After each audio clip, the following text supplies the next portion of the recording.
Morning, guys. Sunday morning, about 8:30 a.m. Doing a little checkup on the old pond to see where my pH is at. Bust out the fancy little meter here.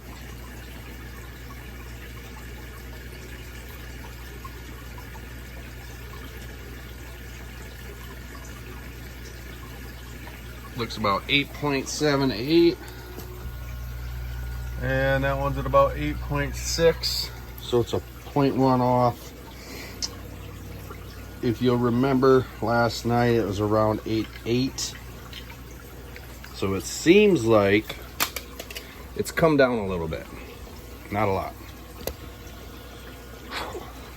It gives me a little bit of concern. I don't know if our white vinegar is going to do the trick. So I'm going to check on it multiple times throughout the day. Hopefully it peaks at about 8.6. If it's peaking at 8.6, I'd be pretty happy with that. Again, yesterday we crept over 9. I'm not okay with that.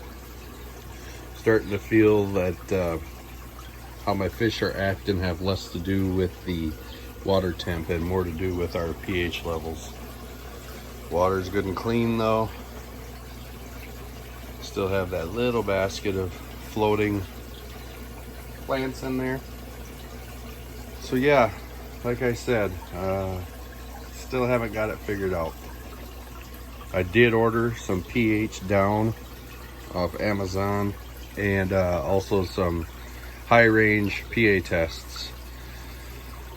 I don't know if I'm getting as accurate as I want when I compare my liquid tests with my digital tests. So we'll see how she goes today, and I'll keep you updated as we go.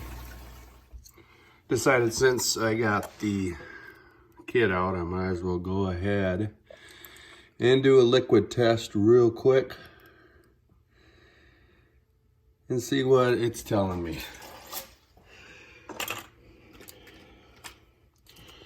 Try to do this one-handed as best as possible.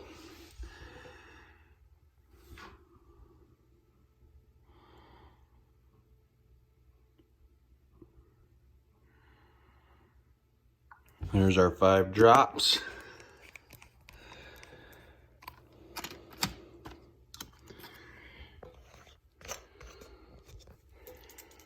Give her a shake. Definitely blue.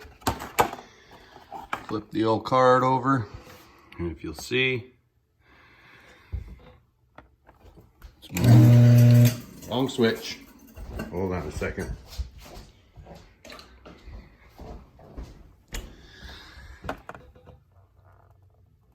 This looks like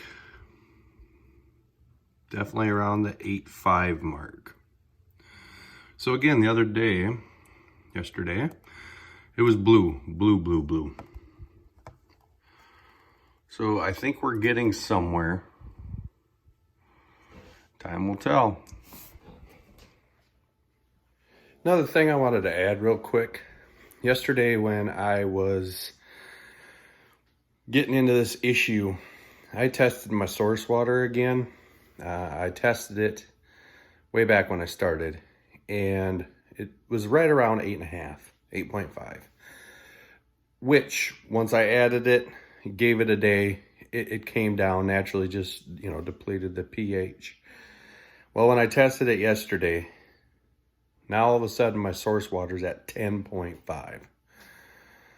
What that tells me is I've got no choice but to buy some products that are going to lower my pH. So every time I do a water change,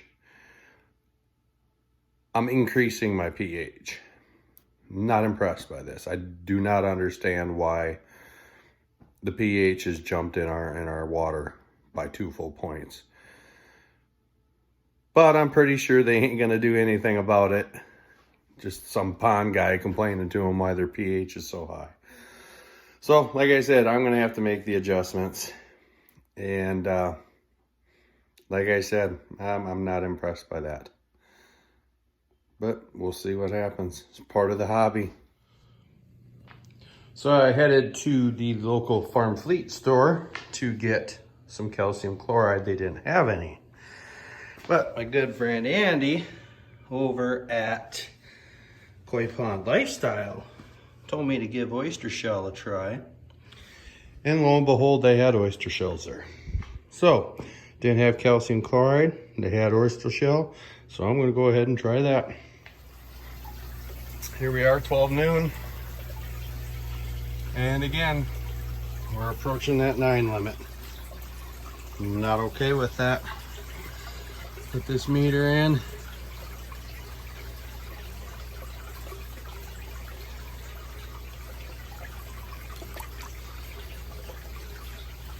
Oh, 896. So, oyster shell is ready to go into the fall. Now I don't have my easy access anymore, so I got to scale this wall till I get over there. Take that stuff out, drop this in, cover it all back up, and cross my fingers and hope this brings it down. Well, we made it in one piece. Got the oyster shell in. You can see a little bit of cloudiness. And I noticed while I'm up here that my Sankey, well, it's actually my daughter's, has hurt himself. He's got a little owie on his head. Again, not happy about that. Coming into winter, you don't want sores and wounds on your fish. I don't know how he did it, but hopefully I have a few weeks of decent weather yet before the real hard cold sets in, so we can get healed up. So I guess I'm just gonna call it a wrap for this video, and I'll update you if my pH comes down. But right now, again, holding solid 8-9. Hopefully this oyster shell trick works. I guess until then, keep on investing, keep on improving, and we'll catch you guys on the next video. Wish me luck on getting this pH thing straightened out. Talk to you later, guys. Thanks for watching.